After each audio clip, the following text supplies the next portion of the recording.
अस्सलाम वालेकुम दोस्तों। बाबर आजम की T20 क्रिकेट में 75-50 हैं। बाबर आजम ने T20 में 8 सेंचुरियां की हैं।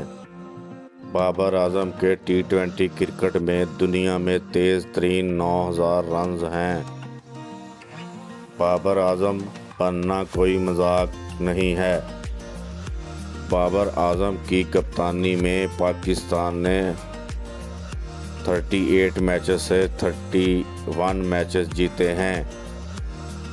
बाबर आजम आईसीसी रैंकिंग में पाकिस्तान को दूसरे नंबर पर लेकर आया। वर्ल्ड कप में भारत को हराने वाला पहला कप्तान।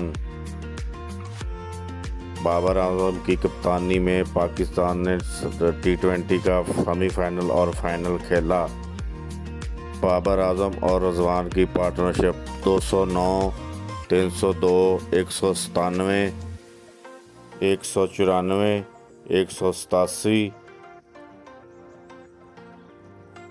171, 168, 152 ये इनकी पार्टनरशिप्स हैं जिसमें पाकिस्तान जीता। बाबर और रिजवान की पार्टनरशिप की वजह से पाकिस्तान T20 के सेमीफाइनल और फाइनल तक गया। बाबर आजम और रिजवान पाकिस्तान के लिए मज़ीद अच्छी इनिंग्स खेलते रहेंगे। अच्छी वीडियोस देखने के लिए हमारे चैनल को सब्सक्राइब करें, लाइक करें, शेयर करें। हमारी रहनुमाई के लिए कोई अच्छा सा कमेंट भी कर दिया करें।